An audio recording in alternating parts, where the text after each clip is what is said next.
मीरा के गिरधर सूरदास के श्याम नरसी के प्रभु साह संवरिया तुलसीदास के राम। लेत सदा सुध दीन की सहज दया के धाम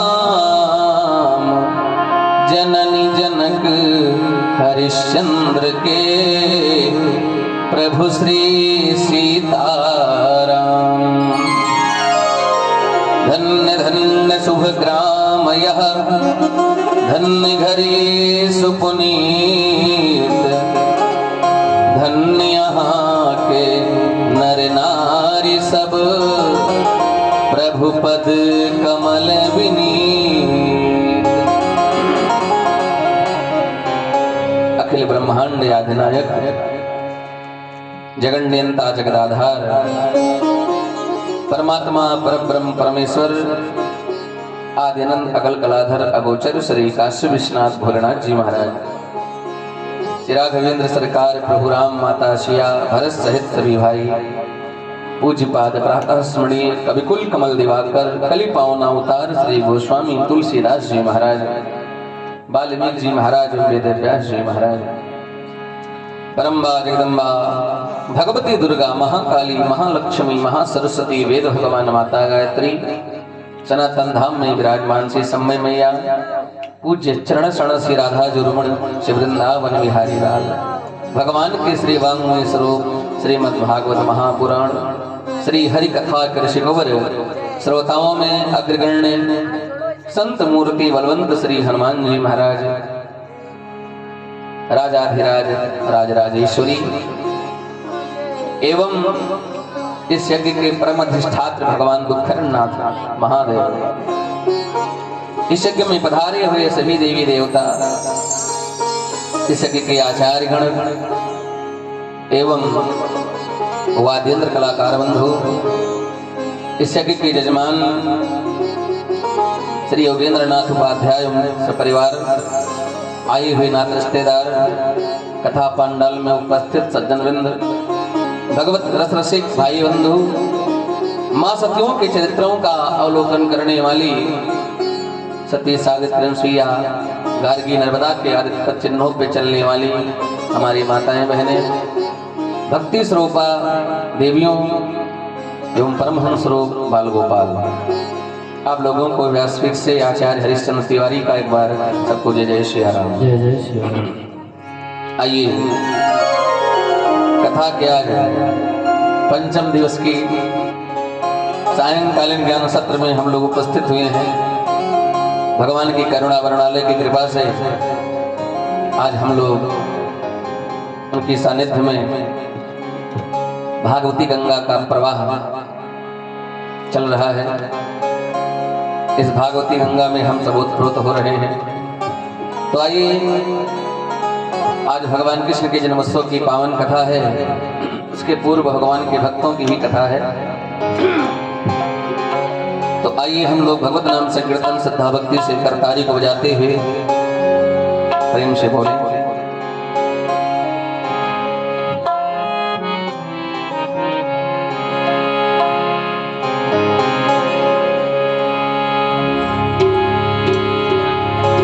हरे राम राम राम राजा राम राम राम, हरे राम राम राजा राम राम, हरे राम राम राम राजा राम राम राम, हरे राम राम राजा राम राम राम। सब लोग प्रेम से ताली बजाते हुए मस्ती में बोले, हरे राम राम राम राम राम राम, हरे राम राम राम राम राम राम, हरे राम राम राम राजा राम राम राम, हरे राम राम राजा राम राम राम, हरे राम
अवधि जीव तामे बहु सोच पोच। हमारी आपकी जो अवधि है वो कितनी है? अल्प है। क्षणार्धम ने जाना विधाता किम करिष्यति। कोई नहीं जानता है कि क्षण में कब क्या हो जाए। अल्प तो यवधि जीव तामे बहु सोच पोच। करियो को बहुत कुछ पर काह कीजिए। काव्य की कलायनंत छंद के प्रबंध बहु। राग हैं रसीले पर कहाँ पीजिए। वारना पुराणन को वेद हूँ के अंत नहीं। वाणी है अनेक चित्त कहाँ दीजिए। लाखन में एक बात तुलसी बताए जात। जन्म सुधारा जब तो राम नाम लीजिए। इसलिए कहना है हरे राम राम राम राम राम राम हरे राम राम राम राम राम राम हरे राम राम राम राम राम राम हरे राम राम राम राम राम राम। जय हो।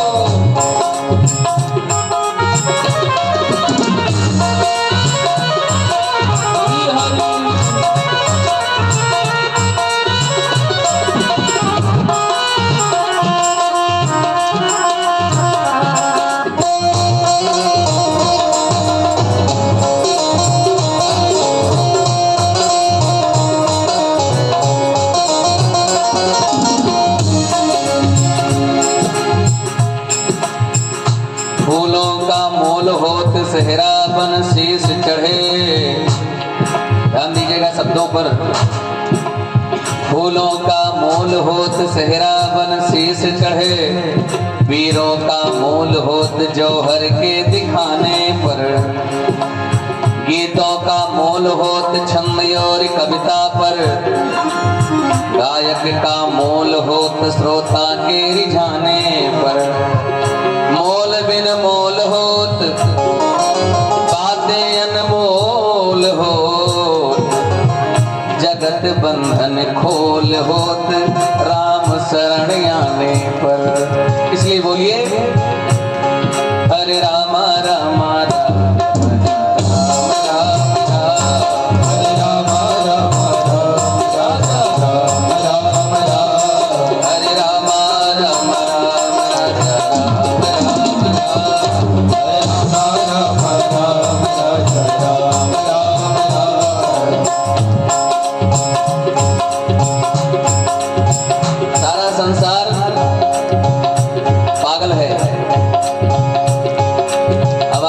कि महाराज जी कथा कहते कहते आप सबको पागल बता रहे हो है?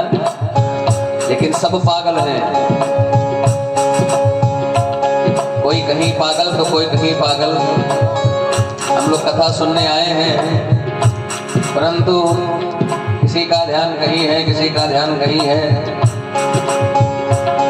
ये मन बड़ा चंचल है। तो सब पागल हैं और पागल कैसे हैं हम आपको बता रहे हैं।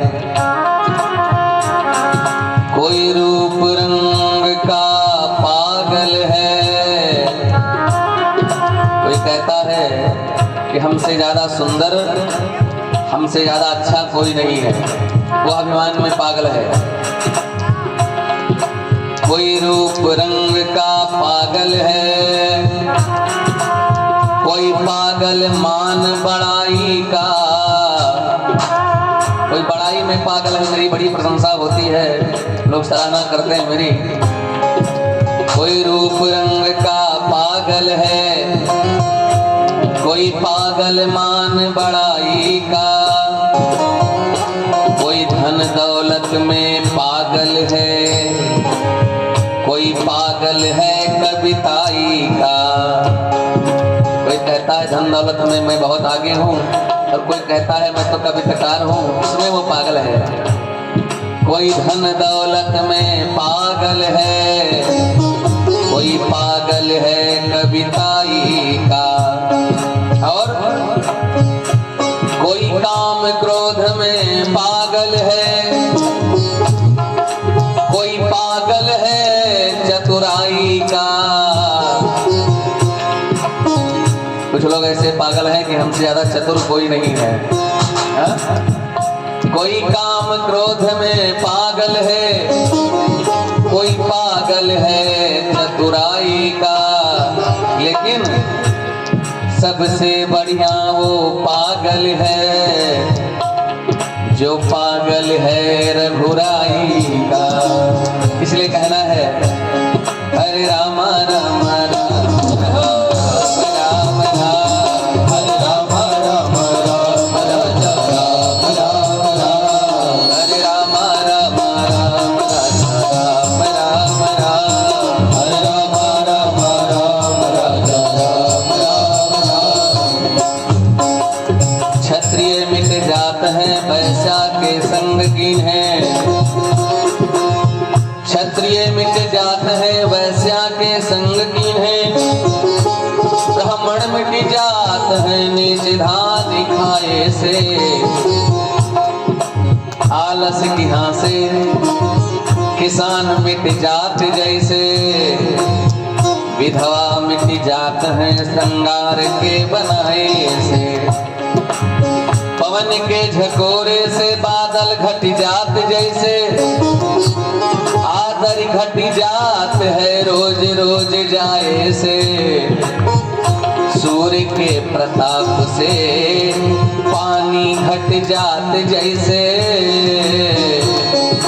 पाप कट जात है श्री राम नाम गाए से। इसलिए हरे राम राम राम राम राम राम, हरे राम राम राम राम राम राम, हरे राम राम राम राम राम राम, हरे राम राम राम राम राम राम। नाम राम नाम को कौन समझ सकता है? शरद चंद्रमा की शोभा, शरद चंद्रमा का शोभा कौन समझ सकता है? चकोर। शरद चंद्रमा की शोभा उन्मत्त चकोरों से पूछो, घन गर्जन में क्या सुख है तुम बन के मोरों से पूछो, जल बिना तड़प क्यों उठती है तुम जरा मछलियों से पूछो, मकरंद कमल का कैसा है तुम काले भंवरों से पूछो, क्यों दीप शिखा पर जलते हैं तुम कीट पतंगों से पूछो, भगवान की भक्ति में क्या रस है भगवान के भक्तों से पूछो। हरे राम राम राम राम राम राम, राम राम राम राम राम राम, हरे राम राम राम राम राम राम, हरे राम राम राम राम राम राम, हरे राम राम राम राजा राम राम राम, हरे राम राम राम राजा राम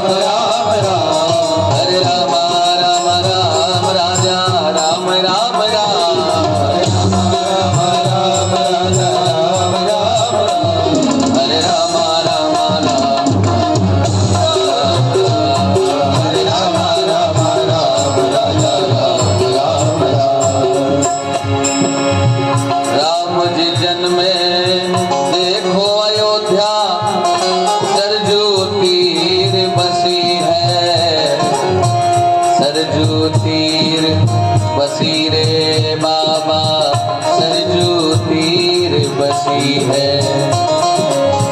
दूधनाथ बाबा का मंदिर अरु हनुमान गढ़ी है, अरु हनुमान गढ़ी रे बाबा, अरु हनुमान गढ़ी है। हरे राम राम राम राम राम राम, हरे राम राम राम राजा राम राम राम, हरे राम राम राम राम राम राम,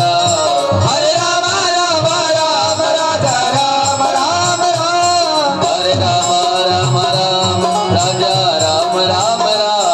हरे राम राम राम राजा राम राम राम, हरे राम राम राम हरे राम राम, हरे राम राम राम राजा राम राम राम, हरे राम राम राम राजा राम राम राम, हरे राम राम हरे राम राम राजा हरे राम हरे राम राम राजा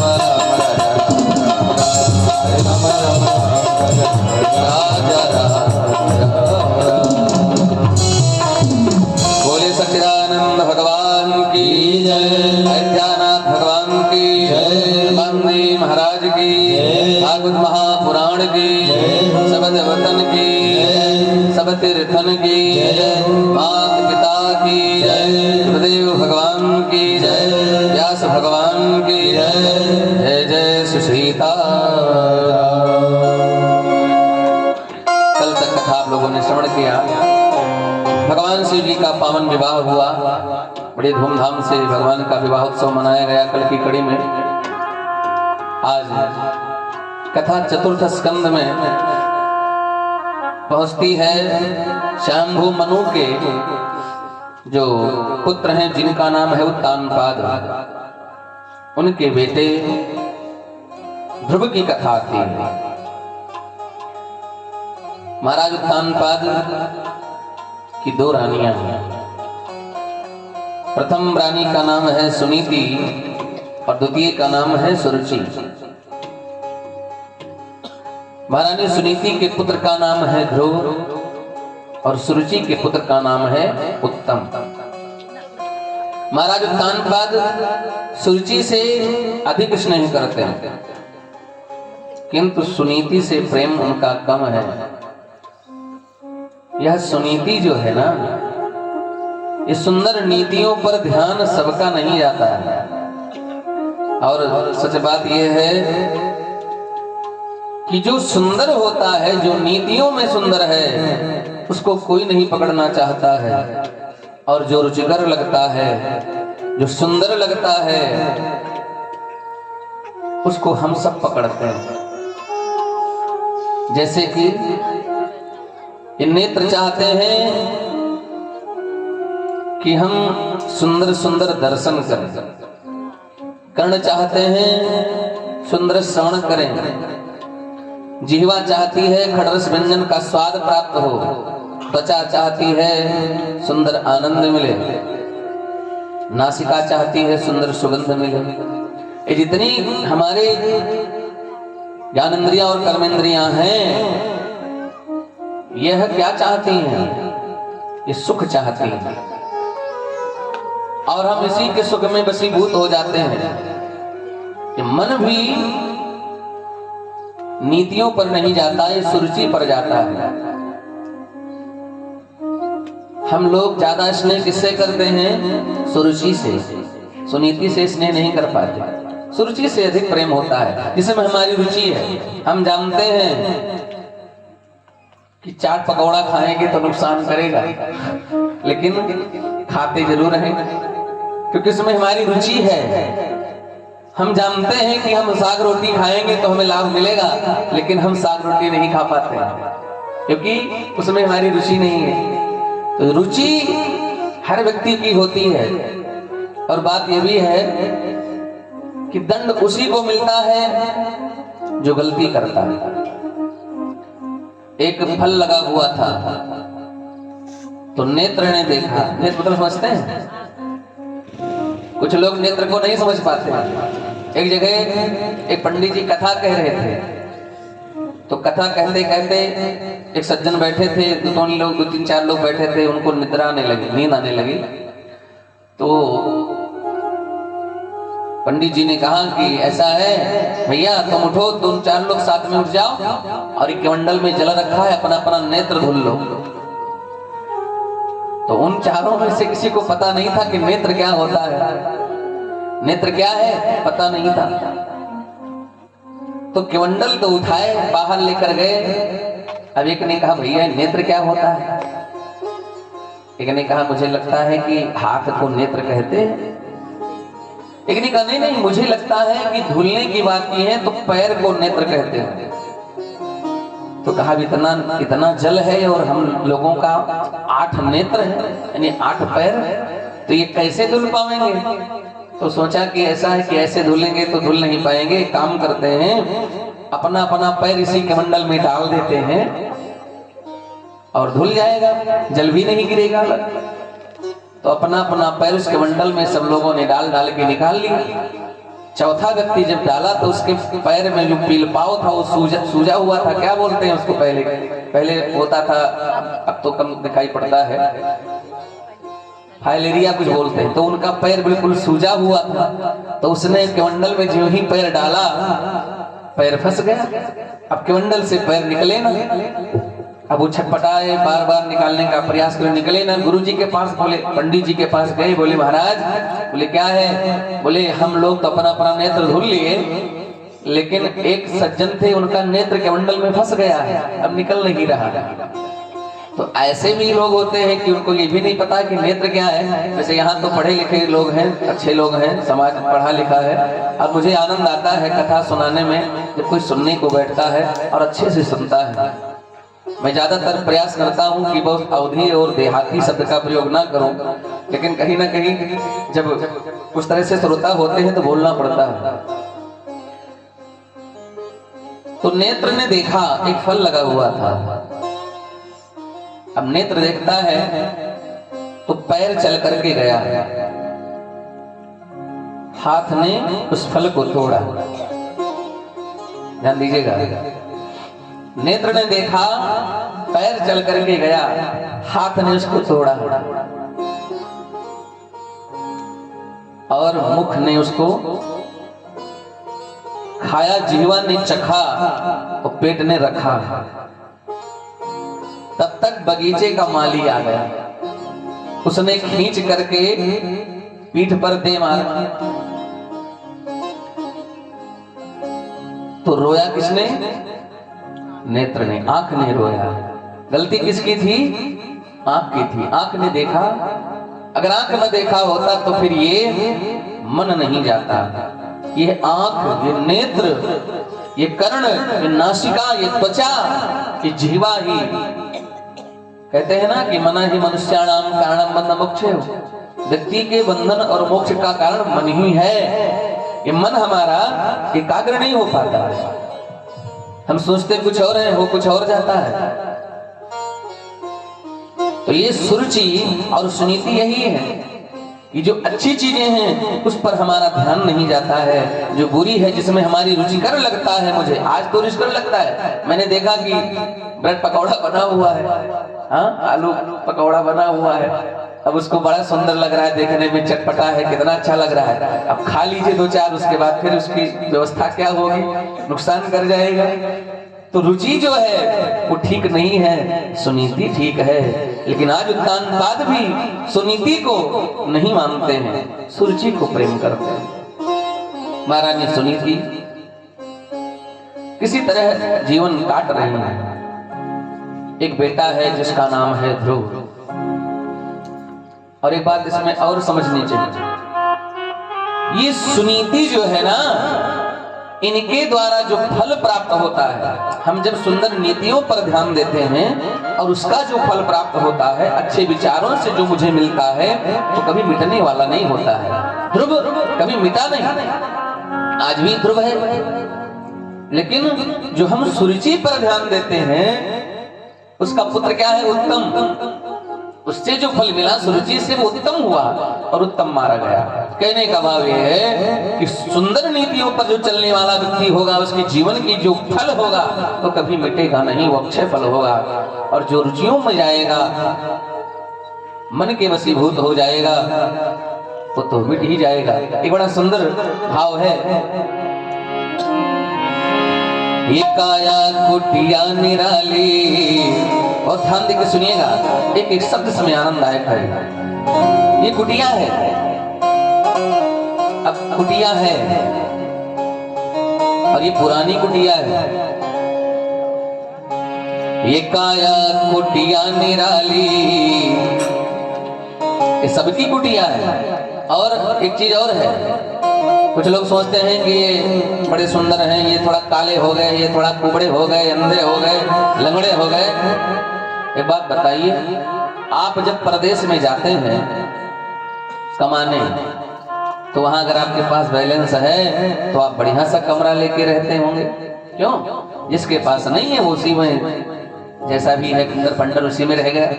तो ऐसे हमारे जीवन की जब पुण्य ज्यादा होता है, पुण्य धन ज्यादा होता है, तो हमें सुंदर शरीर मिलता है, हमारे कर्मों का फल अच्छा होता है, तो अच्छे घर में मेरा जन्म होता है। हमारे में कमियां होती हैं तो हमें ऐसे ही खंडर शरीर है। एक काया की कुटिया है, ये काया कुटिया निराली जमाने भर से। काया कुटिया निराली जमाने भर से। ब्रह्मा जी ने इस कुटिया को बनाया, उसके बाद कोई नया मॉडल नहीं तैयार किया, वही पुरानी कुटिया। आजकल तो नए नए मॉडल तैयार हो रहे हैं, लेकिन ब्रह्मा जी ने वही कुटिया बनाई और ये कुटिया आज तक वैसे है। ये काया कुटिया निराली जमाने भर से। ये काया कुटिया निराली जमाने भर से। 10 दरवाजों वाली जमाने भर से। 10 दरवाजों वाली जमाने भर से। और भैया इस कुटिया में खिड़की भी है। इस कुटिया सबसे सुंदर आँख की खिड़की। सबसे सुंदर आँख की खिड़की। इस कुटिया में भी खिड़की है, हर कुटिया में खिड़की होती है। इस कुटिया में भी 2 खिड़की है आँख की। कहीं पानी आ गया झट से पलकें गिर जाती हैं, हवा आ गई झट से पलकें गिर गई, धूल आ गई तो झट से पलकें गिर गई। सबसे सुंदर आँख की खिड़की। सबसे सुंदर आँख की खिड़की जिसमें पुतरी काली जमाने भर से। जिसमें पुतरी काली जमाने भर से। 10 दरवाजों वाली जमाने भर से। 10 दरवाजों वाली जमाने भर से। ये काया कुटिया निराली जमाने भर से। ये काया कुटिया निराली जमाने भर से।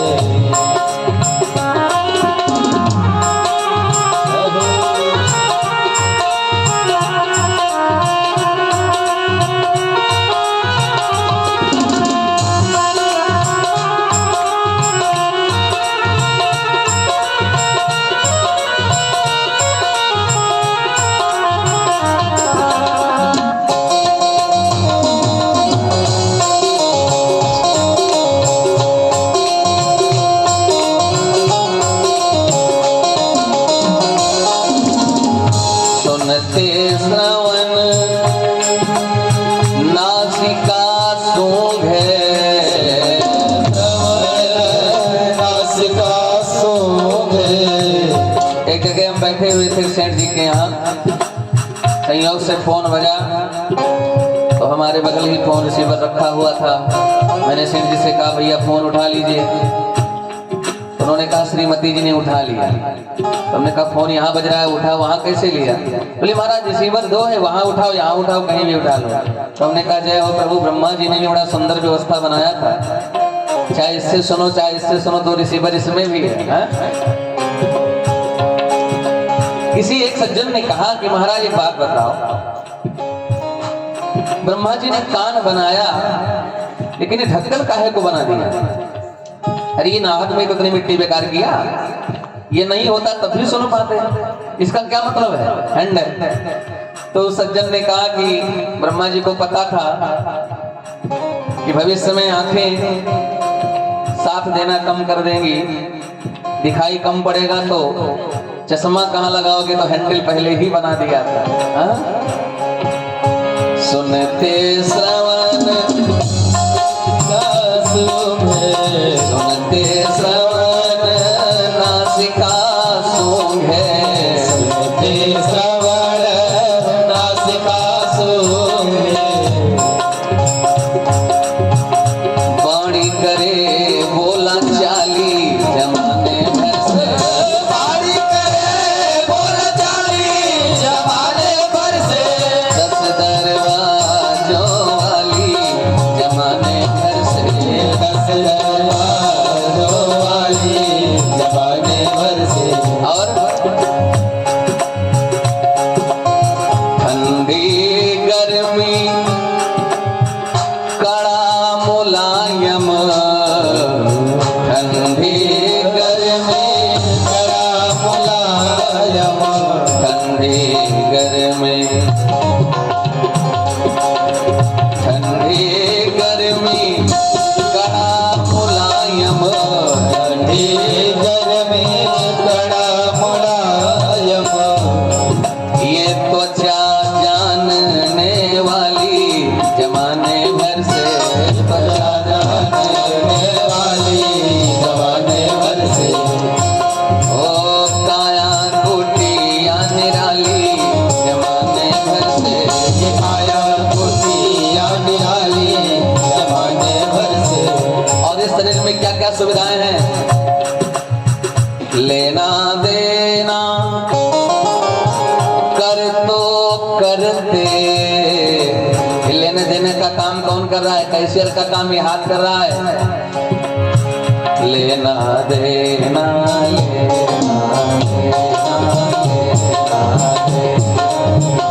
लेना देना कर तो करते, लेना देना कर तो करते,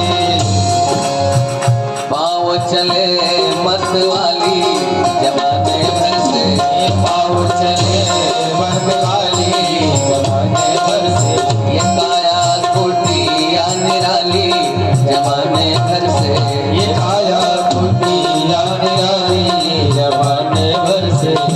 और इस कुटिया में क्या व्यवस्था है?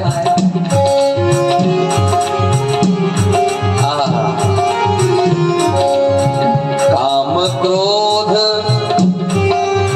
मोह लोभ से, काम क्रोध मोह लोभ से, काम क्रोध और मोह लोभ से, काम क्रोध और मोह लोभ से। कोई रखवाली भी कर रहा है, क्या नाम है उसका? काम क्रोध और मोह लोभ से, काम क्रोध और मोह लोभ से, बुद्धि करे रखवाली जमाने भर से, बुद्धि करे रखवाली जमाने भर से, काया कुटिया निराली जमाने भर से, काया कुटिया निराली जमाने भर से। और करके संग इंद्रियों का मन, करके संग इंद्रियों का मन, करके संग इंद्रियों का मन, करके संग इंद्रियों का मन,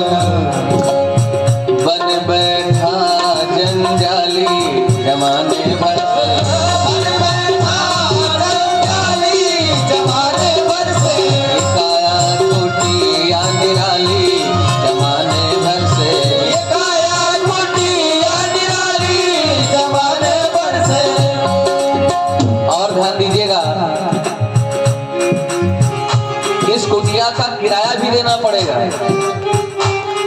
भैया पंकज जी, इस कुटिया का किराया क्या देना होगा? 1 वर्ष का किराया, 1 महीने का, 1 हफ्ते का, 1 दिन का? नहीं नहीं, एक क्षण का किराया देना पड़ेगा। किराया क्या है? इस कुटिया का सहज किराया, सहज किराया, इस कुटिया का सहज किराया, कुटिया का सहज किराया। इस कुटिया का किराया क्या देना पड़ेगा? क्या है किराया? एक क्षण का किराया देना पड़ता है। इस कुटिया का, इस कुटिया का, इस कुटिया का, इस कुटिया का सहज किराया, कुटिया का सहज किराया। क्या है किराया? ये श्वास चुकाने वाली जमाने भर से, श्वास चुकाने वाली जमाने भर से, ये काया कुटिया निराली जमाने भर से, ये काया कुटिया निराली जमाने भर से। और भैया किराया तो देना पड़ेगा, लेकिन जिस दिन इस घर का मालिक आ गया उस दिन किरायादार को छोड़ करके जाना पड़ेगा। इस कुटिया का मोह न करना। कुछ लोग इस शरीर का मोह करते हैं, अभिमान भी करते हैं और कहते हैं शायद ये शरीर ऐसे बनी रहेगी। नहीं, सब खाली कर देना पड़े, किराए का मकान पता नहीं है। इस कुटिया का मोह न करना, इस कुटिया का मोह न करना, क्योंकि करना पड़ेगा ये खाली जमाने भर से, करना पड़ेगा खाली जमाने भर से। 10 दरवाजों वाली जमाने भर से, 10 दरवाजों वाली जमाने भर से, ये काया कुटिया निराली जमाने भर से, ये काया कुटिया निराली जमाने भर से, जमाने भर से। तो ये मन जो है ना, ये सुरुचि को ही पसंद करता है। ऐसे महाराज उत्तानपाद भी सुरुचि से अधिक प्रेम करते हैं, सुनीति से नहीं। सुनीति के पुत्र का नाम है ध्रुव और सुरुचि के पुत्र का नाम है उत्तम। महाराज एक दिन सुरुचि का पुत्र उत्तम महाराज उत्तानपाद की गोदी में खेल रहा था। इतने में सुनीति का बेटा ध्रुव वो भी उत्सुक हुआ कि पिता की गोदी में जाकर के मैं भी बैठूं। चढ़ने लगा, हाथ पकड़ करके, पांव पकड़ कर चलने लगा। तो उसकी जो सौतेली माँ थी जिसका नाम सुरुचि था, सुरुचि ने उसके हाथ को पकड़ करके नीचे धकेल दिया। अरे तू महाराज की गोदी में बैठने का अधिकारी नहीं है। महाराज की गोदी में बैठने का अधिकारी तू नहीं है। जा पहले भगवान से तपस्या कर, उनसे वर प्राप्त कर, उसके बाद तू महाराज की गोदी में बैठने का अधिकारी है। आज जब इस बालक को नीचे पटक दिया, आज सुरुचि ने भक्त और भगवान दोनों का अपमान किया है। सुरुचि ने कहा कि भगवान से जाकर के वर प्राप्त कर, फिर मेरी कुक्ष से आकर तू जन्म ले। अपने गर्भ को भगवान से भी ज्यादा ऊपर बता दिया। आज उस बालक को नीचे पटक दिया। ध्रुव नीचे गिर करके रोने लगा। जैसे सर्प को लठ मार दिया जाता हो, फुफकार रहा हो, ऐसे लंबी लंबी श्वास खींच रहा है ध्रुव। क्षत्रिय बालक है, उम्र अभी 5 वर्ष की है। हाथ पकड़कर सौतेली मां ने नीचे पटक दिया। बालक रो रहा है, लेकिन धन्य है सुनीति का संस्कार। वह सुनीति का बालक ध्रुव अपने मां के पास नहीं गया कि मेरी सौतेली मां ने मुझे भूमि पर पटक दिया है। आजकल का तो सिस्टम हो गया है, छोटी सी बात पर बच्चे माँ के पास पहुंच जाते हैं। मैया ऐसा उन्होंने कहा है। धन्य है संस्कार सुनीति का। बालक नहीं गया, बालक रोता रहा, रोता रहा। आज जब बालक रो रहा था, एक दासी ने सुना। दासी ने जाकर सुनीति से कहा, तेरा लाला रो रहा है। दौड़कर सुनीति ने आकर अपने बेटे ध्रुव को अंक में भर लिया। बेटा क्या हो गया, तुझे किसने मारा है? के तू है मारा सुख ही हऊ मोसो, काय अपराध भयो सुत को सो। हे बेटा, तुझे किसने मारा है? तुझसे कौन सा अपराध हो गया है? सुनीति ने हृदय में बच्चे को लगाकर अपने और रोने लगी।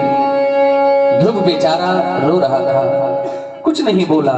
माँ ने कहा, बेटा बता, तुझे किसने मारा है? कौन सा अपराध किया तुमने? ध्रुव ने कहा, माँ हम तो अनाथ है ना। सुनीति ने कहा, हाँ बेटा तू सच बोल रहा है। जब महाराज उत्तानपाद हमको दासी जैसा भी स्नेह नहीं करते, तब तो हम तो दोनों अनाथ है बेटा। लेकिन जिनका जो अनाथ होता है उसका तो परमात्मा होता है बेटा, तुम चिंता मत करो। जैसे इतना कहा तो बालक जोर जोर से रोने लगा और कहा, माँ सुरुचि माँ ने मुझे कहा है, जाकर भगवान की भक्ति कर, वर प्राप्त कर, फिर मेरे उदर से जन्म ले, फिर महाराज की गोदी में बैठने का तो अधिकारी बनेगा। हे माँ मुझे बताओ भगवान कहाँ है?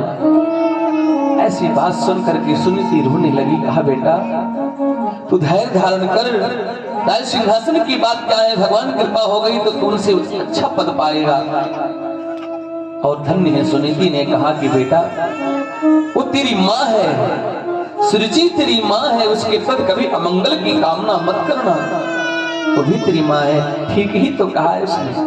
ऐसा भाव कौन कर सकता है? बच्चों के अंदर संस्कार ऐसे माँ ही डालती हैं। माँ ने कहा कि बेटा वो तेरी माँ है, कुछ भी कहा हो, लेकिन अच्छी बात तो बोली है ना कि जाकर के तू तपस्या कर, भगवान की भक्ति कर। बालक कहता है, माँ मुझे बताओ भगवान कहाँ रहते हैं? अब हम बन को जाते हैं,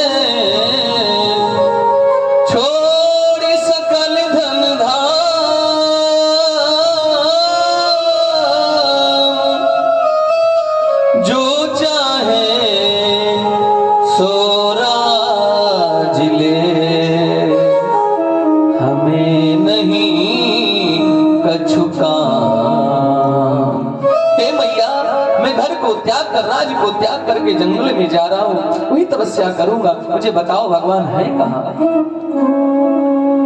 माँ ने कहा, बेटा भगवान सर्वत्र है, लेकिन एकांत में भगवान मिलते हैं बेटा।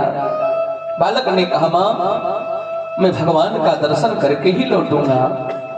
मन में यह प्रण करती हो,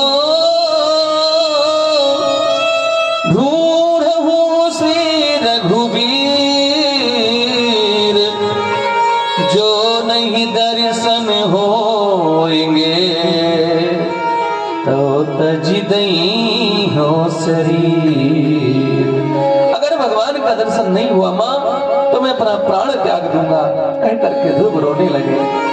बूढ़ी माँ ने कहा, बेटा तू कैसे जाएगा जंगल में? ग्रीष्म उष्ण वर्षा तुम सही हो, कावड़ी हो और काव विचयी हो, बेटा तू कैसे रह पाएगा? माँ को समझा रहा है, मन में यह प्रण करत हो, ढूंढो श्री रघुवीर जो नहीं दर्शन होएंगे तब तज नहीं हो शरीर। मैं अपना प्राण त्याग दूंगा। कह करके आज बालक रोने लगा। माँ ने खूब समझाया, बेटा अरे तू भी छोटा है, 5 वर्ष की अवयव है तेरी, छोटी सी बात को लेकर के तू इतना बड़ा क्यों सोच रहा है? लेकिन क्षत्रिय बालक है, बात हृदय में जब लग जाती है, चाहे छोटा बच्चा हो चाहे बड़ा हो। इसीलिए कहा जाता है कि बच्चों के सामने कुछ ऐसे बातें नहीं करनी चाहिए कि उनके मन में ऐसा द्वंद्व आवे किसी के प्रति। आज वो बालक माँ को समझाने के बावजूद ही चुपके से रात्रि के समय घर को त्याग करके और जंगल में चला गया। जंगल में पहुंचा, नारद जी को पता लगा कि छोटा सा बालक है। भक्ति उसकी प्रगाढ़ है कि नहीं है, क्योंकि विश्वास तो व्यक्ति को होता है, लेकिन दृढ़ विश्वास कब होता है? जब दृढ़ विश्वास हो जाता है तो समझ लीजिए कि भक्ति का लक्षण है वो। प्रभु चाह में चाह मिलाने को भगवान की भक्ति कहते हैं। बस जीते जी मर जाने को भगवान की भक्ति कहते हैं। आंखों से बरसते हो आंसू और अधरों पे मुस्कान रहे, एक संग में रोने गाने को भगवान की भक्ति कहते हैं। दुनिया की अंधेरी रातों में, दुख द्वंद भरे तूफानों में विश्वास का दीप जलाने को भगवान की भक्ति कहते हैं। दृढ़ विश्वास होना चाहिए। नारद जी ने सोचा कि छोटा सा बालक है, अभी भक्ति में कोई कमी तो नहीं है, चलकर परीक्षण करना चाहिए। नारद जी पहुंच गए। बेटा ध्रुव, कहां जा रहे हो? अरे तुम छोटी सी अवस्था में घूम रहे हो जंगल में, बनेले पशु तुझे खा जाएंगे। जैसे इतना सुना तो कहा, महाराज कौन है? नारद जी ने कहा, मैं देव ऋषि नारद हूं। कहा, ब्रह्मा जी के मानस पुत्र होकर मुझे इस माया में क्यों फंसा रहे हैं? मैं तो जानता हूं कि परमात्मा स्वयं कहते हैं, जिनका रक्षक भगवान है उसका कोई भक्षक नहीं हो सकता। भगवान तो कहते हैं, जहां भक्त मेरे पग धरे वहां धरूं मैं हाथ, पीछे पीछे मैं चलूं कभी न छोड़ूं साथ। भगवान कहते हैं, जहां भक्त मेरा पैर रखता है वहां मैं अपना हाथ लगा देता हूं। भक्तों को कोई कंकड़ न लग जाए, कोई चोट न लग जाए। सुन मुन तो ही कहो सहरोसा, भजिए राम तज सकल भरोसा, करहु सदा तिनकी रखवारी, जिम बालक राखिए महतारी। भगवान अपने कोमल वरद हस्त को भक्त के पैर के नीचे रख देते हैं, कहीं उसको चोट न लग जाए। अच्छा, भगवान कितने कोमल हैं। भगवान की कोमल की तुलना तो हम लोग नहीं कर सकते, थोड़ा सा प्रयास तो कर सकते हैं।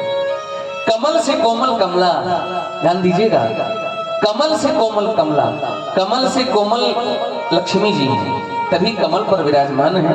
अब उससे अगर वो कोमल न होती तो कमल पर कैसे बैठ पाती? तो कमल से कोमल कमला और कमला से कोमल कमला के कर कमल, और कमला अपने कर कमल से भगवान के चरण कमल को जब संभाषित करती हैं, दबाती हैं, तो भगवान के पैरों में लालनी पड़ जाती। इतने कोमल हमारे भगवान। फिर से सुनिए, कमल से कोमल कमला, कमला से कोमल कमला के कर कमल, और कमला अपने कर कमल से भगवान के चरण कमल को जब संभाषित करती है तो भगवान के चरण कमल में लालनी पड़ जाती है। इतने कोमल हमारे भगवान। और वो अपना हाथ लगा देते हैं भक्तों के पैर के नीचे कि कहीं कोई कंकड़ न लग जाए। यह भक्त की व्यवस्था भगवान की। अरे आप ब्रह्मा जी के मानस पुत्र होकर मुझे क्यों बता रहे हैं कि आपको बनेले पशु खा जाएंगे? यह भक्ति देखकर नारद जी ने कहा, वाह पुत्र ध्रुव, तुम्हारा मंगल हो, तुम्हारा कल्याण हो। मैं केवल परीक्षण करने आया था, तेरे अंदर भगवान के प्रति भक्ति है कि नहीं है। हम लोग कभी कभी ऐसा सोच लेते हैं कि क्या होगा ये। मैं कहता हूं कि विश्वास करके देखिए, कोई ऐसा कार्य नहीं है त्रिलोकी में जो आपको ना मिले। ऐसी वस्तु नहीं है जो भगवान पर विश्वास करके देखो प्राप्त ना हो। विश्वास तो होना चाहिए। रामचरितमानस में भी लिखा है, मंत्र जाप मम दृढ़ विश्वासा, पंचम भजन सुवेद प्रकाशा। दृढ़ विश्वास हो, विश्वास नहीं दृढ़ विश्वास होना चाहिए। महाराज ध्रुव जी की बात सुन करके नारद जी ने कहा, बेटा तू जाएगा जंगल में अकेले कैसे रहेगा? नारद जी को देख करके ध्रुव जी ने कहा, महाराज भगवान की कृपा से ही तो आप सदमार्ग प्रशस्त करने आए हो। अब आप मुझे दीक्षा दे दीजिए, क्योंकि बिना मंत्र के, बिना दीक्षा लिए कोई पूजा तपस्या फलित नहीं होती। जो गुरु दीक्षा लिया जाता है, बहुत से लोग होते हैं दीक्षा लेते ही नहीं है।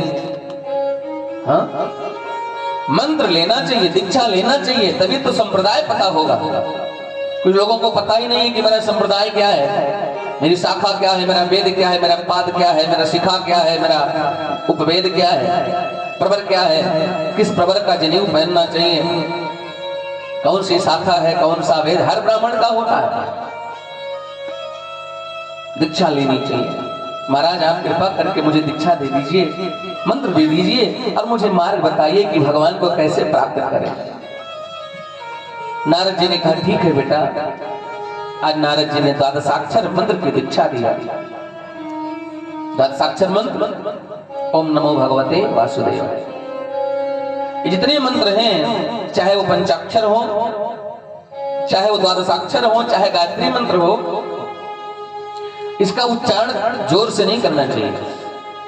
ये मंत्र जितने गोपनीय हो उतने फलित होते हैं, उतने अच्छा लाभ देते हैं। आजकल तो हम लोग कहीं भी जाते हैं तो लोग कहते हैं देखो महाराज मेरा बेटा गायत्री मंत्र सुना देगा भैया। गायत्री मंत्र ऐसा है कि बिना जनेऊधारी को, बिना जनेऊ धारण किए व्यक्ति को गायत्री मंत्र कभी जपना ही नहीं चाहिए, बोलना नहीं चाहिए। वेदों में भी लोग ओम भूर्भुवः स्वः बोल देते हैं, लेकिन जो गायत्री मंत्र है वह मंत्र केवल इशारे से इशारे से बोलते हैं, मंत्र नहीं बोलना चाहिए।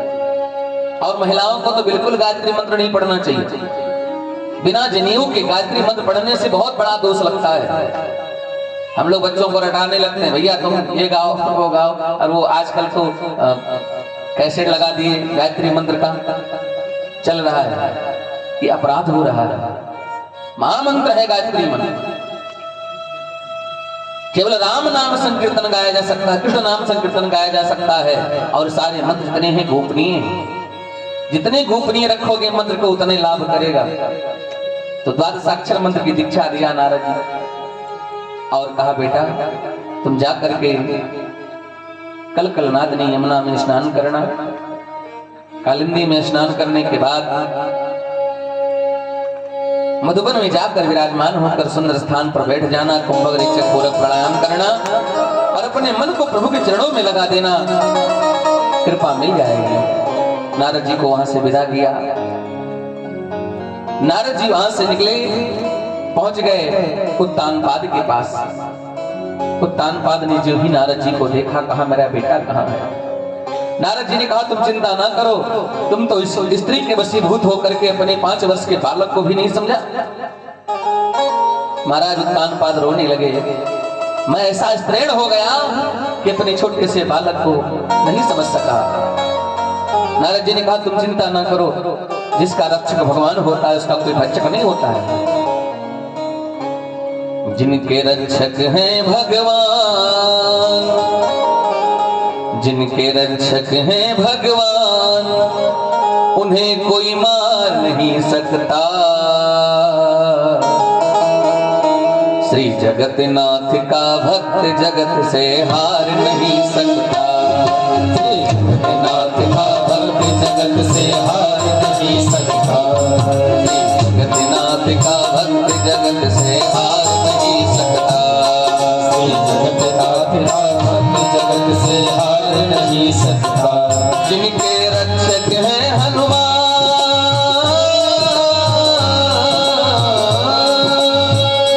जिनके रक्षक हैं भगवान, उन्हें कोई मार नहीं सकता।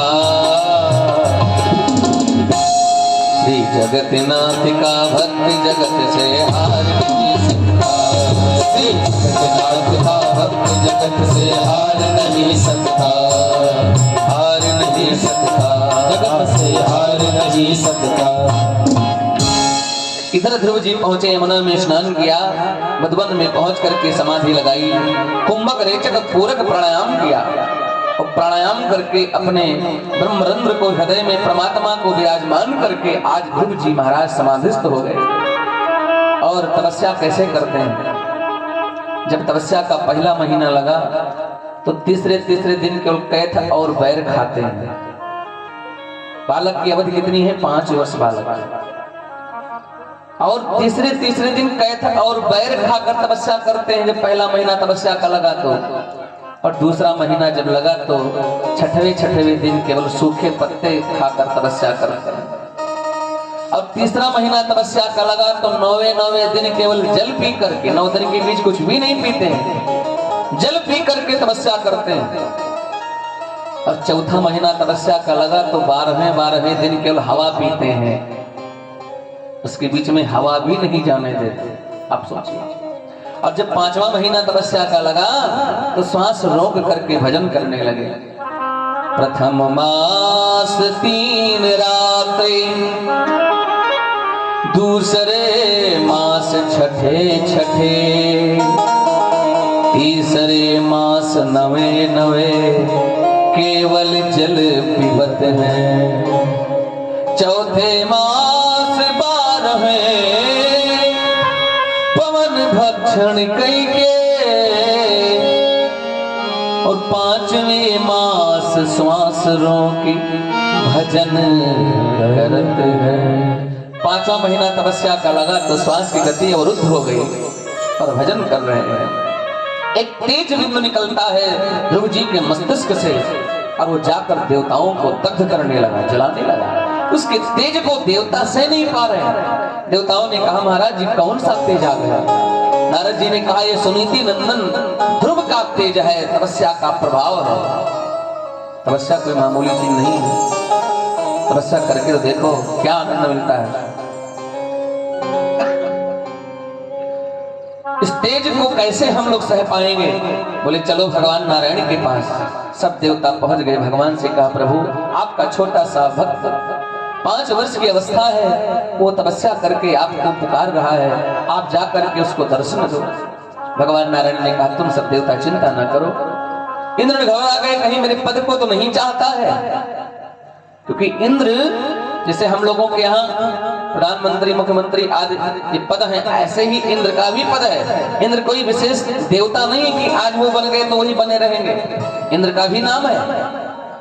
हाँ? इस समय कौन इंद्र है? कितने लोग जानते हैं? इस समय इंद्र का नाम है पुरंदर।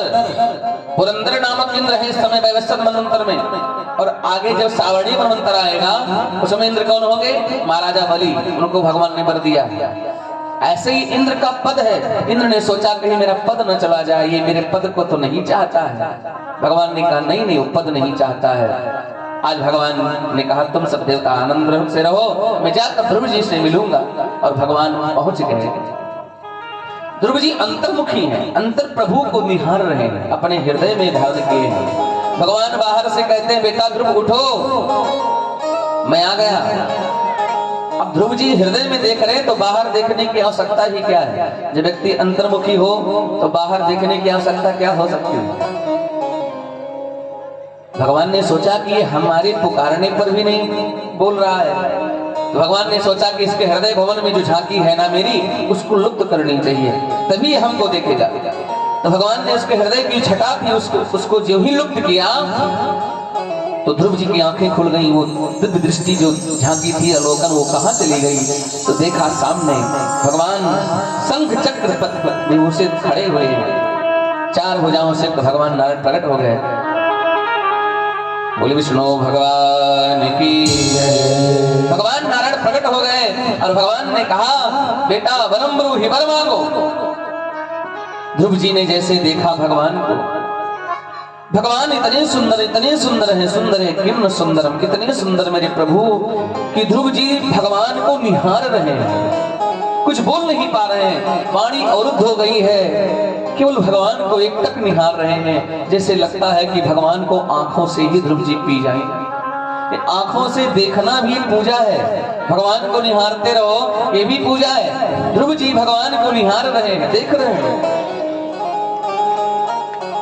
भगवान ने समझा कि बालक कुछ बोलना चाहता है लेकिन ज्ञान तो है नहीं, अभी 5 वर्ष का बालक है। भगवान ने अपने 5 जन नामक शंख को ध्रुव जी के कपोलों पर स्पर्श किया। जो ही स्पर्श हुआ शंख तो ध्रुव जी को वेद वेदांत का बोध हो गया और सुंदर मंत्रों के द्वारा भगवान की स्तुति करने लगे। सहस्रिखा पुरखा सहस्त्राक्षा सहस्रपात, आज मंत्रों से भगवान की स्तुति कर रहे हैं। भगवान ने कहा बेटा कुछ मांग लो। ध्रुव जी कुछ नहीं बोले, महाराज मुझे बस आप मिल गए। लेकिन भगवान तो जानते हैं ना हृदय का अभिलाषा, क्या चाहिए ध्रुव जी को? अरे तुमने तो पद मांगा था, मैं उस राज पद से भी ऊंचा पद तुझे देता हूं। उस स्थान का नाम क्या होगा?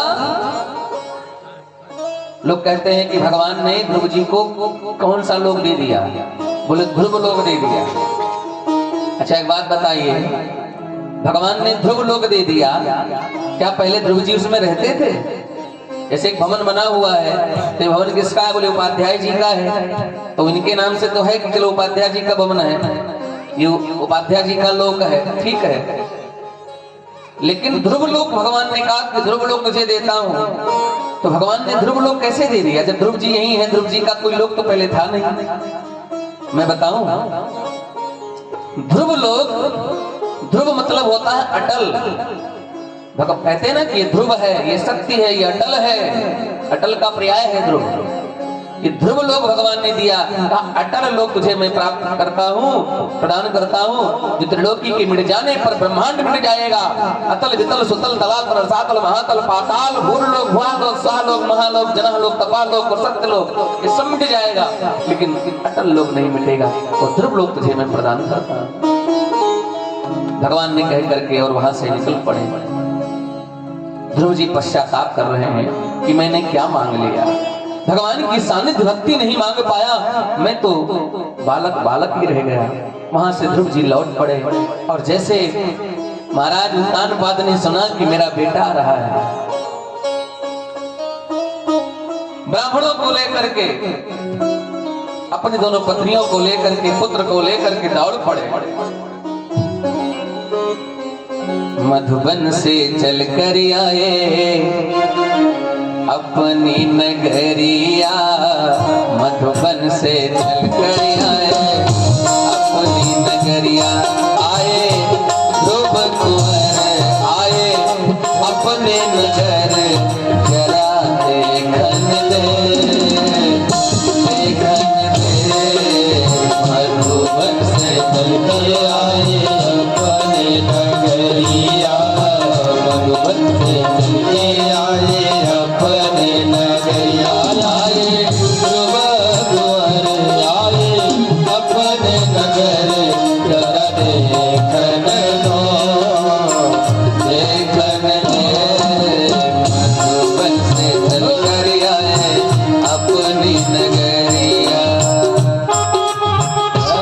आए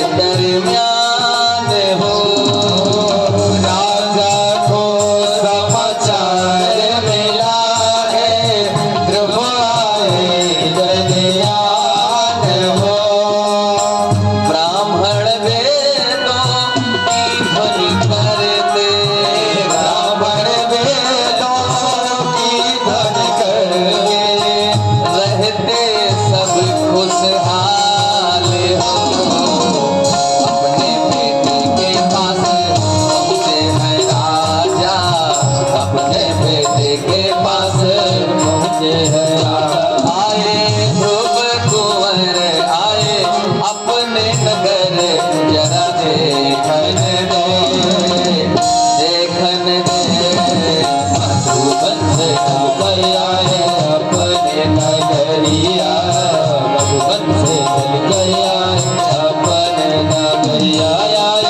नगरिया।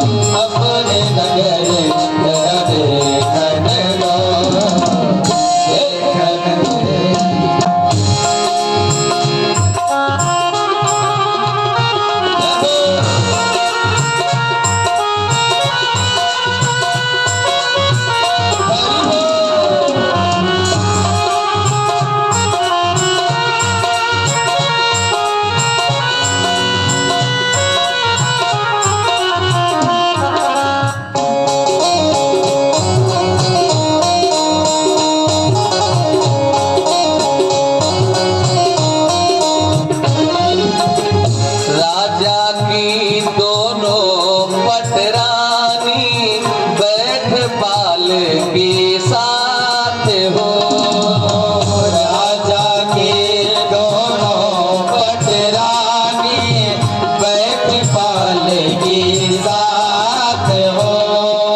दोनों पटरानियां सुरुचि और सुनिचि दोनों, सुरुचि और सुनीति दोनों साथ में अगवानी करने के लिए आ रही हैं, क्योंकि जहां राम जी की कृपा हो जाए उसका तो मित्र शत्रु भी मित्र बन जाता है। आज उसकी सौतेली माँ भी ध्रुव जी की अगवानी करने के लिए दौड़ पड़ी।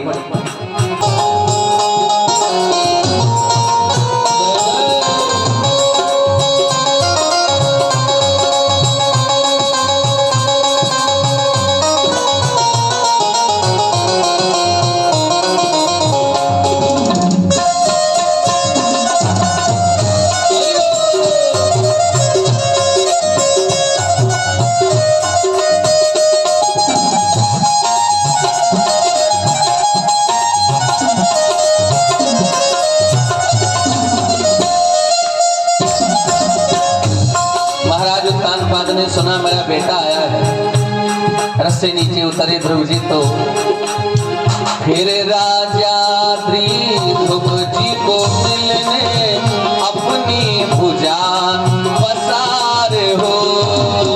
फिर राजा ध्रुव जी से मिलने अपनी भुजा पसार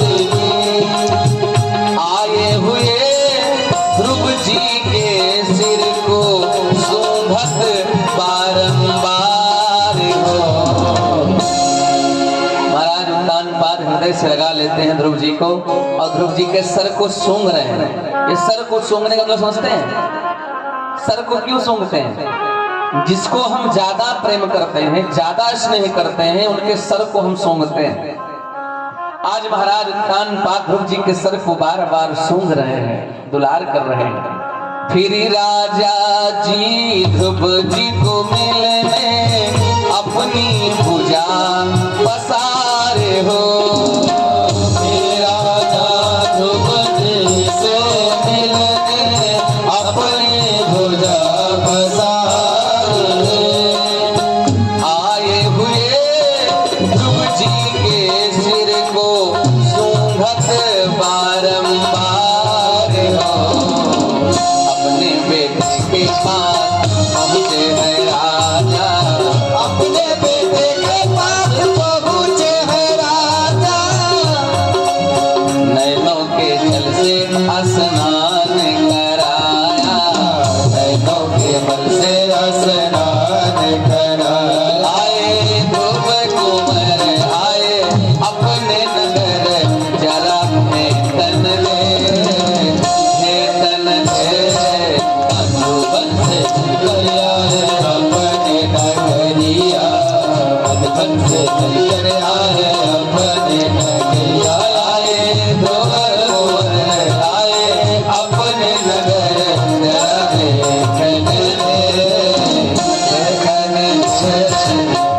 आज महाराज कान पाद ने अगवानी किया, ध्रुव जी को हृदय से लगा लिया। नेत्रों के जल से ध्रुव जी का स्नान हो गया और उसके बाद तक दूरबा चंदन आज मंगल गीत गाए रहे, मंगल कलश लगाए गए, सब लोगों ने स्वागत किया और ध्रुव जी महाराज धीरे धीरे बड़े हुए। इनका विवाह हुआ भ्रमी के साथ और वायुपुत्री किला के साथ विवाह हुआ। इनको 2 पुत्र, 3 पुत्र और 1 कन्या हुई। महाराज कानपाद के परमधाम गमन करने के बाद भगवान ध्रुव जी 36,000 वर्ष तक राज करते हैं। उसके बाद परमधाम जाने लगे। विमान आया, भगवान का पार्षद लेकर के ध्रुव जी को जाने लगे। ध्रुव जी ने कहा कि मेरी माँ कहाँ है? ध्रुव जी के उस शब्द को सुन करके पार्षदों ने कहा, देखो जो आगे विमान जा रहा है उसमें तुम्हारी माँ जा रही है। आज सुनीति के संग ध्रुव जी महाराज ध्रुव लोक को विराजमान होते हैं। बोले सच्चिदानंद भगवान की जय, भक्त और भगवान की जय। कथा आगे बढ़ती है। पंचम स्कंद में महाराज शांभु मनु के जो पुत्र हैं जिनका नाम है प्रियव्रत, महाराज प्रियव्रत के पुत्र हुए महाराज अग्निध्र, अग्निध्र के हुए महाराज नाभि और नाभि के हुए महाराज ऋषभदेव भगवान। ऋषभदेव भगवान स्वयं भगवान के अंश अवतार हैं और उनके 100 पुत्र हुए, जिनमें सबसे बड़े बेटे का नाम था भरत। उनकी कथा आती है। भरत जी महाराज भगवत भक्त हैं, उनका जो ध्यान है भगवान के सानिध्य में है, भगवान से उनकी चरणों में प्रीति है। महाराज भरत जी ने सोचा कि घर को त्याग देना चाहिए, क्योंकि व्यक्ति के जीवन का जो लक्ष्य होना चाहिए वो भगवत धर्म होना चाहिए। जीवन तो आपने खूब आनंद से सुख ऐश्वर्य होगा, लेकिन आपको ये भी चाहिए कि जब वृद्धावस्था आवे तो गृह को त्याग करके भगवत शरण ले जाना चाहिए, भगवत शरण में जाना चाहिए। बंधु ध्रुव जी ने आज महाराज भरत जी ने सोचा कि मुझे अपने पुत्रों को राज का कार्यभार दे करके पिता के समान मुझे भी बन जाना चाहिए। आज महाराज भरत जी घर को छोड़ करके अपने पुत्रों को राज का कार्यभार दे करके चले गए जंगल में और तपस्या करने लगे। एक गंडकी नदी है, उसी के तट पर एक आश्रम बनाया, उसी कुटिया में विराजमान होकर के भजन करने लगे। भरत जी का तो ध्यान यह है कि मुझे मोह में नहीं पड़ना है, मुझे माया में नहीं पड़ना है। लेकिन भगवान की जो माया है ना, इतनी प्रगाढ़ है, कोई कितना भी कहे कि मैं माया में नहीं पड़ूंगा, माया में नहीं पड़ूंगा, लेकिन उनकी कृपा हो गई अगर तो माया अपने बस में कर ही डालती है। भरत जी का तो ध्यान यह है कि भगवत शरण करना है, भगवत शरण में रहना है, मोह नहीं करना है, क्योंकि मोह भी ना बड़ा दुखदायी है। क्यों? मोह दुख देता नहीं देता है। सुबह सुबह की बेला है, अखबार में हम पढ़ रहे होते हैं और उधर बिस्किट चाय नमकीन और ब्रेड पकौड़ा और पकौड़ी और काका सब लगा हुआ है। और हम पढ़ रहे हैं पेपर और उसमें लिखा हुआ है रेल हादसे में 4000 लोग मारे गए, रेल हादसे में 4000 लोग मारे गए। और एक कह रहा है कि थोड़ा पकौड़ी और लीजिए, समोसा लीजिए। हम मरे कितने हैं? 4000। अरे 4000 में 10,000 मर जाए तो क्या है, पकौड़े तो कट ही रहे हैं, क्योंकि वहां मोह नहीं है आपका। उस 4000 में से अगर आपका कोई होता जिससे आप प्रेम करते होते, आपके प्रति उसका मोह होता, उसको आप मानते होते और वह व्यक्ति उसमें होता तो जल नहीं पी पाते हैं। क्यों? एक कहता है कि अरे भैया मरे इसमें ज्यादा होंगे, छापने वाले कम छापे, थोड़ा नमकीन भी लीजिए। अब नमकीन चल रहा है, चाय चल रहा है, बिस्किट चल रहा है, समोसे चल रहे हैं, हा? और मरे हैं इतने। इसलिए मोह नहीं है, इसलिए क्योंकि उसमें अपना कोई नहीं है। जिससे हम प्रेम करते हैं उसमें कोई नहीं है, और जिससे हम प्रेम करते हैं उसका अगर थोड़ा सा स्वास्थ्य खराब हो जाए, थोड़ी सी परेशानी हो जाए, हम तड़प उठते हैं, परेशान हो जाते हैं। एक अपना कोई परिवार है, सर दर्द कर रहा है, जब तक ठीक नहीं होगा तब तक चिंता बनी रहती है, क्योंकि वो मोह है। मोह बड़ा दुखदायी होता है। अहमता और ममता दो ही रस्सियां हैं जो भगवान से नहीं मिलने देती है। अहमता की मैं हूं और ममता ये मेरे हैं। जहां ममत्व भाव बना रहा वहां भगवान कहाँ मिल सकते हैं। अब ये भी ना हो कि हाँ परिवार को छोड़ दो, लेकिन इतना मोह भी ना करो कि वो दुख दे आपको। हम दुखी वहीं से होते जहां मोह ज्यादा हो जाता है, इससे हम ज्यादा स्नेह करने लगते हैं और वो दुखी होता है तो हमको भी दुख होता है और वो पीड़ा हम सह नहीं पाते। भरत जी के मन में है कि मुझे मोह नहीं करना है, मुझे माया में नहीं पड़ना है, तपस्या कर रहे हैं और इसीलिए गंडकी नदी के तट पर बैठे हैं, समाधि लगाए हुए हैं। लेकिन कहा गया है ना कि मोह जो होता है, भगवान की जो माया होती है ना कहीं से उसको ग्रसित कर लेती है। एक दिन की बात है, भरत जी महाराज विराजमान थे, बैठे थे, इतने में देखा कि एक हिरणी आई जल पीने के लिए नदी पे। गंडकी नदी में एक हिरणी जल पीने आई। हिरणी उस समय गर्भिणी थी।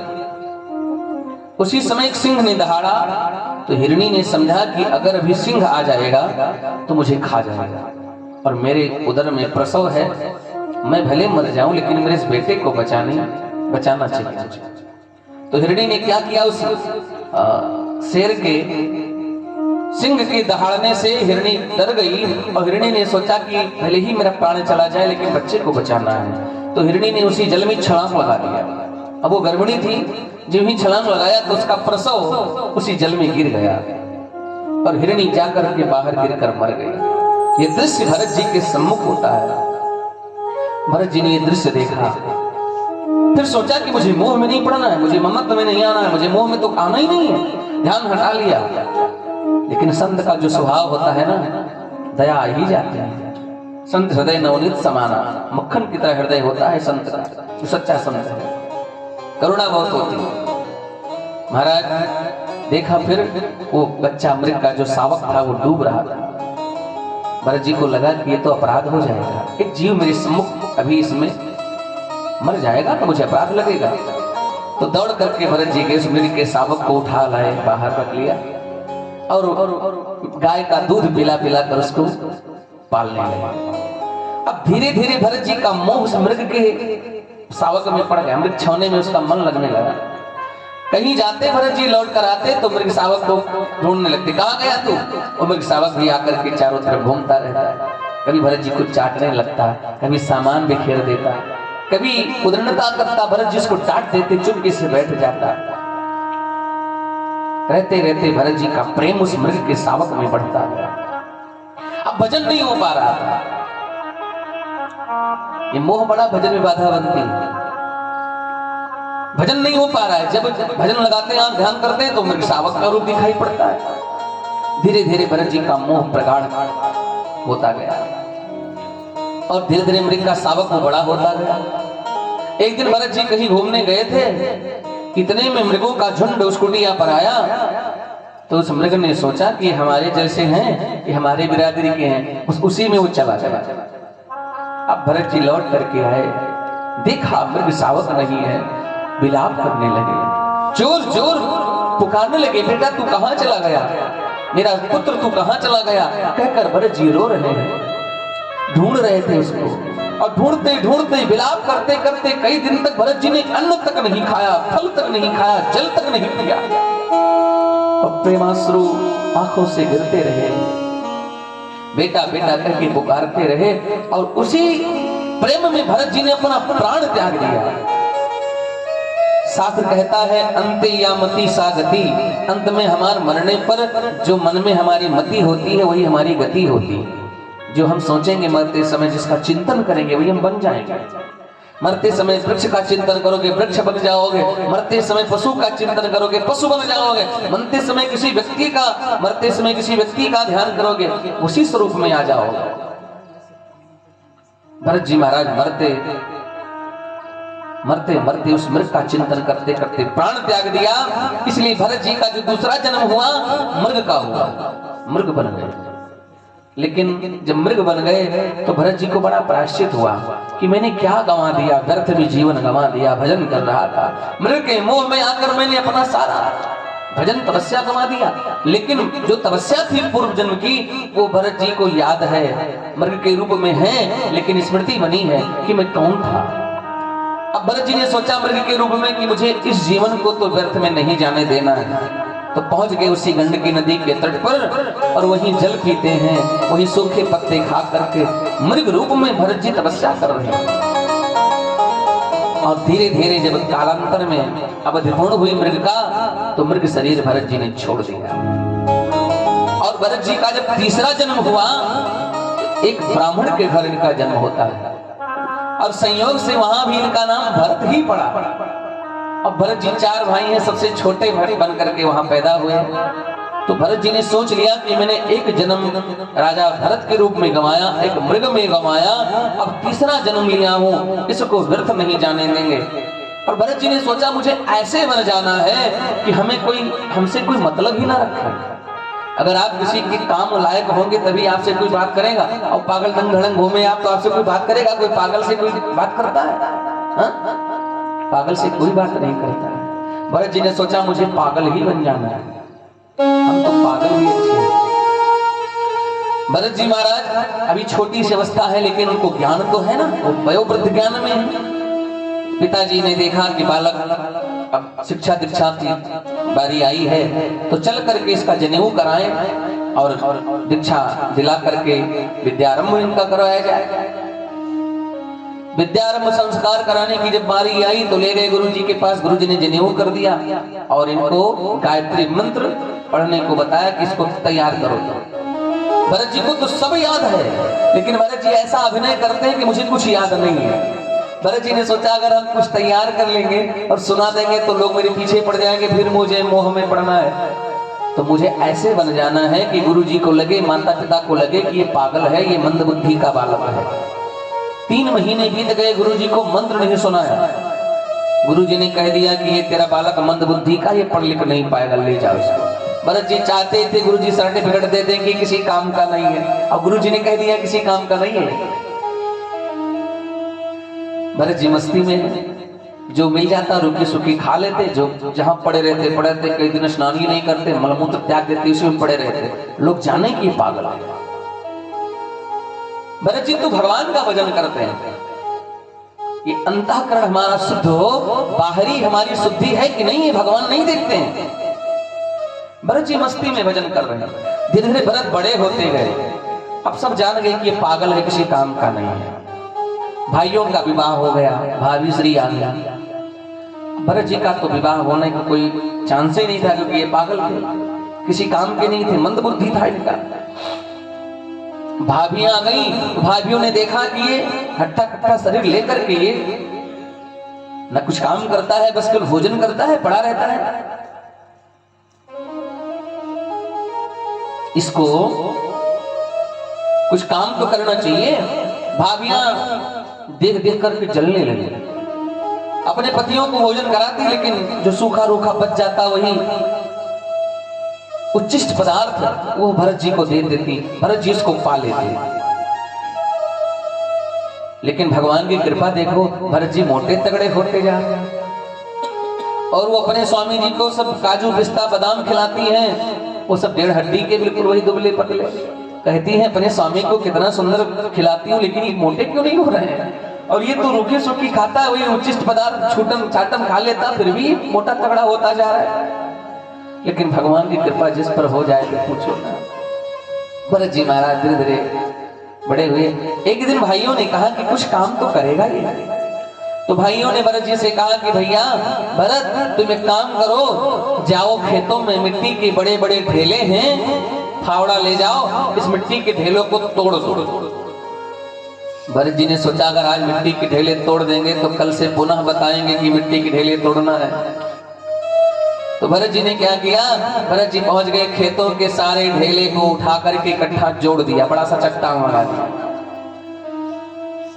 बड़ा सा चट्टान जो ही भाइयों ने देखा, भरत जी को खूब मारा। मूर्ख कहीं का, ये ढेला को तोड़ने को कहा था कि जोड़ने को कहा था, इतना जोड़ दिया तुमने। भरत जी चाहते ही थे कि लोग जाने कि हाँ किसी काम लायक नहीं है, कहा तो मंदबुद्धि का है, तो जड़ है। भरत जी का नाम पड़ गया जड़। तब से लोग भरत जी को जड़ भरत कहने लगे। जड़ मतलब मूर्ख। एक दिन भाइयों ने कहा कि खेतों में दाना बो के आए हैं, चले जाओ खेतों में दाना, चिड़िया न चुन जाए उनको भगाओ। भरत जी खेतों में पहुंचे, चिड़िया उड़ गई सब। चिड़ियों को उड़ते देखकर भरत जी ने कहा रे चिड़िया क्यों उड़ गई। चिड़ियों ने कहा महाराज आप मुझे भगाने आए थे तो मैं पहले ही भग गई। भरत जी की आंखों में आंसू आ गए। भरत जी ने कहा अरे तुम क्यों भग गई, अरे तू भी तो राम जी की है, हम भी राम जी के, खेत भी राम जी का है, ये दाना भी राम जी का है। और भरत जी पुकारने लगे, राम जी की चिड़िया राम जी का खेत, चख ले चिड़िया भरी भरी पेट। राम जी की चिड़िया राम जी का खेत, चख ले चिड़िया भरी भरी पेट।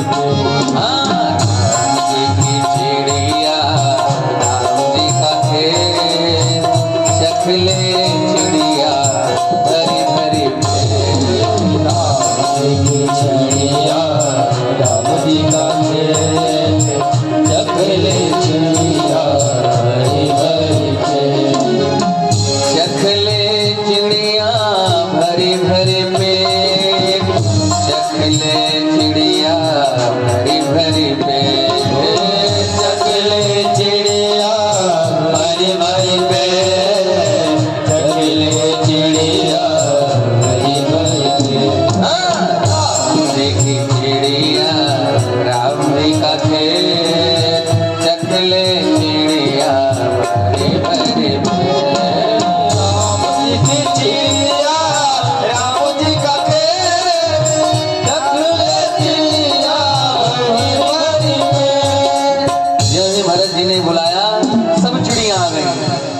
सारे दाना चुन गई। अब भरत जी के भाइयों ने आकर देखा कि बिल्कुल बगल में ही भीड़ लगाए खड़ा है, चिड़ियों की झुंड लगी है और चुन रही चुपके से खड़ा है। भरत जी के भाइयों ने भरत जी को खूब मारा और मार के भगा दिया। भग जाए यहां से, लौट के मत आना। एक बात बताएं प्रभु, जब व्यक्ति किसी काम का नहीं रह जाता ना, तो आजकल कोई भी उसे पूछने वाला नहीं होता। एक दृष्टांत मैं सुनाऊं आपको। एक व्यक्ति था, बहुत सुंदर समझने वाली बात है और सत्य घटना है। एक व्यक्ति था, उसका काम केवल था खाता रहता था।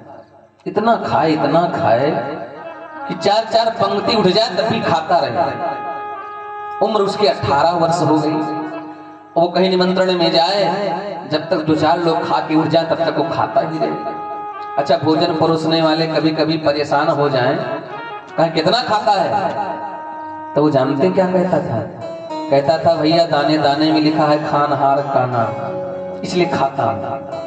तो कभी कभी कुछ लोग नाराज हो जाते तो कहते ये मत कहो दाने दाने में लिखा है खानहार का नाम, ये बोलो कि बोरे बोरे पे लिखा है खानहार का नाम। इतना खाता।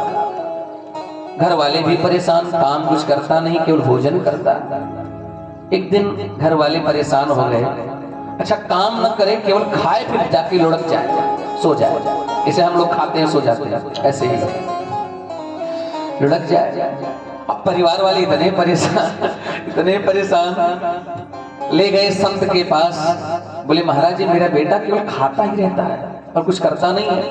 तो संत जी ने कहा देखो, इसका कोई चारा है नहीं, और वो इतना ही खाता है जिसका खाता होता है उतना ही खाता है। जितना इसका खाता है उतना ही तो ये खाता है। परेशान ना हो, जाओ समझाओ बुझाओ, थोड़ा इसका ध्यान किसी काम में लगाओ, और जब ये व्यक्ति काम में ध्यान लगाएगा तो इसका भोजन अपने आप कम हो जाएगा। अब घर वाले किसी तरह से उसको काम के लिए बोले तो काम करे ना, केवल खाए, बैठा रहे केवल खाए। एक दिन परिवार वाले उसको भगा दिए डांट करके, भग जाए यहाँ से, लौट के मत आना। चला गया बेचारा घर छोड़कर। शाम को पुनः वापस आ गया। घर वालों ने कहा क्यों चला आया? उसने कहा कि मुझे लगा हो सकता है आप लोग मुझे भेज करके फिर दुखी हो रहे हो, पछता रहे हो। घर वालों ने कहा कि नहीं, पछता नहीं रहा हूं, भग जाए यहाँ से, लौट के मत आना। लेकिन बंधुओं ध्यान दीजिएगा, भले ही कोई तिरस्कृत कर दे, हुआ नहीं है और न होगा राम सरीखा दानी। सारा संसार ठुकरा दे, लेकिन भगवान जैसा कौन हो सकता है? हुआ नहीं है और न होगा राम सरीखा दानी। हुआ नहीं है और न होगा राम सरीखा दानी।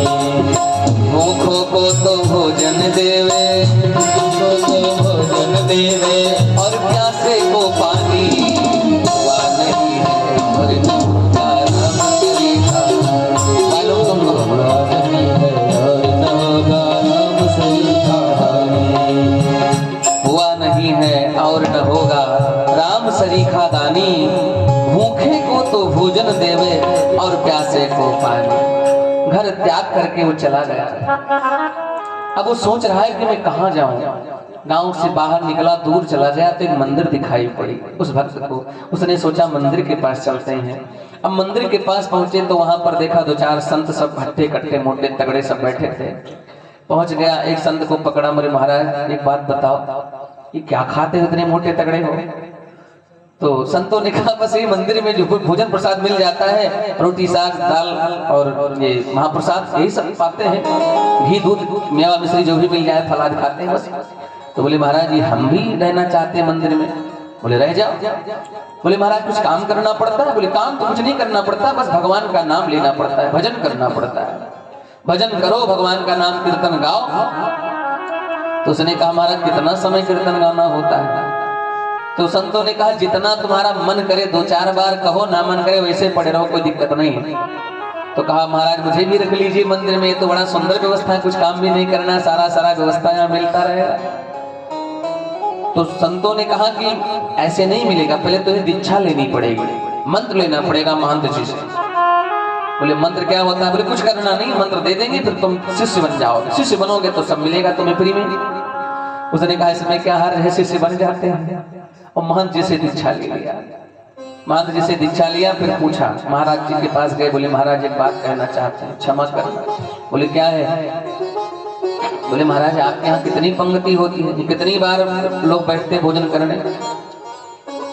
तो महाराज जी ने कहा 5 पंक्ति होती है। तो कहा महाराज हम 5 में बैठे रहे, आप नाराज तो नहीं होंगे? संत जी मान जी समझ गए कि शायद इतना खाता होगा इसलिए पेट नहीं भरता होगा। बोले हाँ 5 बैठे रहना। भोजन करने वाले एक पंक्ति उठ जाए, दूसरी उठ जाए, तीसरी उठ जाए, तब तक वो खाता ही रहे। अच्छा उसका काम यही था कि सुबह उठे तो चूल्हा जल रहा है कि नहीं जल रहा है, चाय मिली कि नहीं मिली,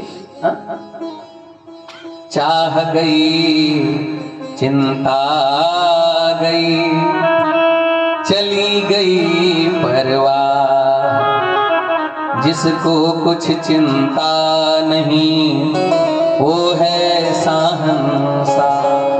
चाह मतलब इच्छा होती है। चाह आनों से सिक्कों में आती रही, चाह सिक्कों से नोटें बनाती रही, चाह नोटों से कोठी चुनाती रही, चाह कोठी में मोटर मंगाती रही, चाह मोटर से होटल में जाती रही, चाह होटल में बोतल खुलाती रही, अरे चाह क्या क्या न करती कराती रही। चाह पाली जिन्होंने वो पीले हुए, चाह छोड़ी जिन्होंने रसीले हुए, चाह जर से लगी जी जरा हो गया, चाह हर से लगी जी हरा हो गया। दुनिया की दौलत तो सब चाहिए, प्रभु हमें चाहे फिर क्या चाहिए। आज वो बालक सुबह उठा तो देखता है चाय बनी कि नहीं बनी, भोजन शुरू हुआ कि नहीं हुआ। एक दिन की बात है, सुबह सुबह उठा तो उसको चूल्हे जलते ना दिख पड़े। तो जाकर देखा चूल्हे नहीं दिखाई पड़ रहे हैं जलते हुए। गुरु जी के पास पहुंच गया, गुरु से पूछा गुरु जी एक बात बताओ, आज चूल्हे जलते नहीं दिख रहे हैं, क्या बात है, भोजन नहीं बनेगा क्या? गुरु जी ने कहा अरे शिष्य एक बात तुम्हें बताना तुमको भूल ही गया, कल ही बता देना चाहिए था। बोले क्या महाराज? बोले आज एकादशी है, एकादशी के दिन भोजन नहीं बनता, एकादशी के दिन अन्न खाना पाप होता है, अन्न नहीं खाना चाहिए, दोष लगता है। शिष्य ने कहा महाराज जी एकादशी क्या होता है? बोले हर 15वें दिन एकादशी पड़ता है, एकादशी व्रत रहा जाता है, उसमें केवल फलाहार किया जाता है, वो भी अल्पाहार, थोड़ा ज्यादा नहीं। उसने कहा गुरुजी ये तो हो नहीं पाएगा। एक बात बताओ गुरुजी और कितने शिष्य हैं आपके? बोले बहुत शिष्य हैं। तो कहा तो उन्हीं से रखाओ एकादशी व्रत, और नहीं तो हम एकादशी रहेंगे तो द्वादशी देख ही नहीं पाएंगे, एकादशी रहेंगे द्वादशी देख ही नहीं पाएंगे, नहीं मर जाएंगे। गुरुजी समझ गए ये तो बड़ा भुक्खड़ है, ये सचमुच नहीं रह पाएगा। तो कहा ठीक है अगर तुम नहीं रह सकते हो तो एक उपाय है इसमें। वैसे एकादशी के दिन अन्न खाना पाप है, लेकिन एक काम करना, भगवान का भोग लगा करके तब पाना, चावल न पाना, केवल रोटी साग दाल गुड़ घी इत्यादि पा लेना, लेकिन मंदिर के बाहर भोजन बनाना। शिष्य से कहा कि इसको सामग्री दे दो। लकड़ी काष्ठ लेकर के पहुंच गया, बगीचे में बैठा, आटा गुड़ घी दाल साग आदि इत्यादि व्यवस्था लेकर पहुंच गया। भोजन प्रसाद मरता क्या न करता, ज्यों त्यों इसी तरह से भोजन प्रसाद तैयार किया। रोटी में घी लगाई, गुड़ रखा, दाल परोसा, साग रखा। ज्यों ही ग्रास उठाया मुख तक ले गया, तब तक गुरुजी की बात याद आ गई। गुरुजी ने कहा था कि भोग लगा के तब पाना, कभी भोग लगाया नहीं था उसने, तो वो क्या जाने कैसे भोग लगाया जाता है। उसने समझा कि भगवान को कहेंगे कि आ जाओ भगवान पालो, भगवान पाके चले जाएंगे और उसके बाद पाएंगे। तो भगवान को पुकारने लगा, राजा राम आइए, प्रभु राम आइए, मेरे भोजन का भोग लगाइए, मेरे भोजन का भोग लगाइए। राजा राम आइए, प्रभु राम आइए, राजा राम आइए, प्रभु राम आइए, मेरे भोजन का भोग लगाइए।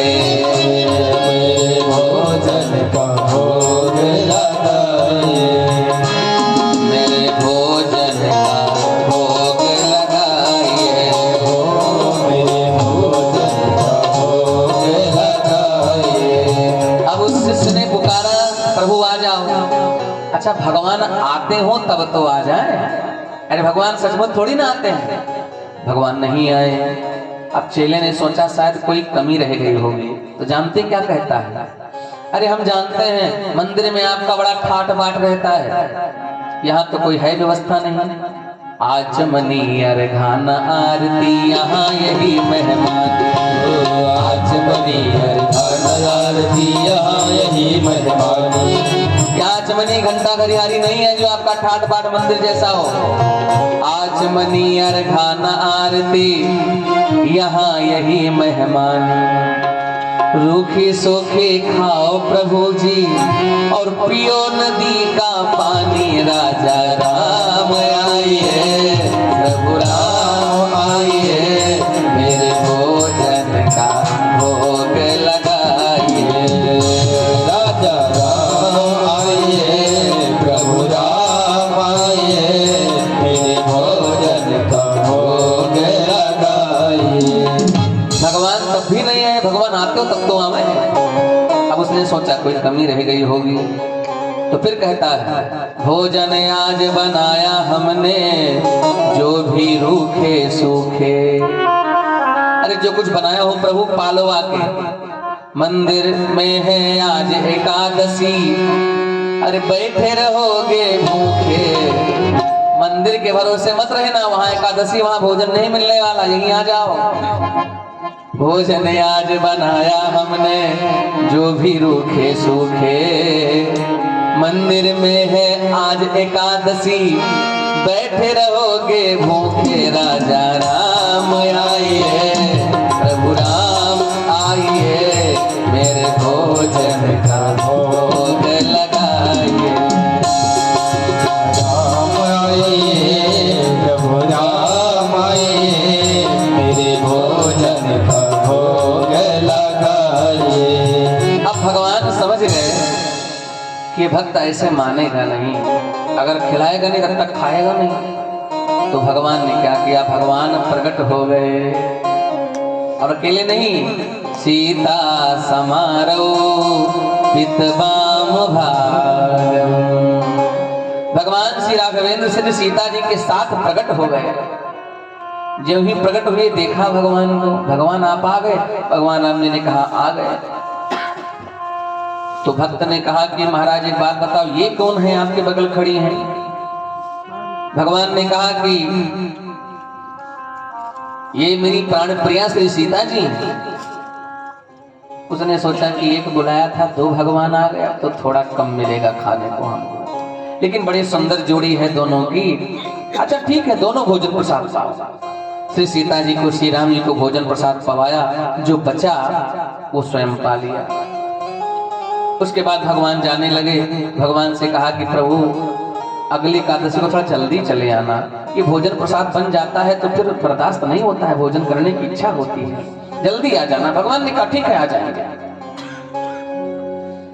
अब गुरुजी के पास पहुंच गया, गुरुजी से कहा गुरुजी राशन बढ़ाओ। बोले क्यों? कहा एक भगवान बुलाया तो दो भगवान आए। गुरुजी समझ गए कि अभी इसका पेट नहीं भरा होगा, इसलिए बोल रहा है। शिष्य से कहा थोड़ा राशन और बढ़ा देना, पेट नहीं भरता होगा। अब दूसरी एकादशी आई तो भक्त ने सोचा कि राशन बढ़ा लिया हूँ, और राम जी के साथ से सीता जी आई थी, बड़ी सुंदर लग रही थी, अनुपम जोड़ी थी, तो क्यों ना दोनों को बुलाए। तो पुकारा राजा राम आइए, सीता राम आइए। सीता जी को भी बुलाया, राजा राम आइए, सीता राम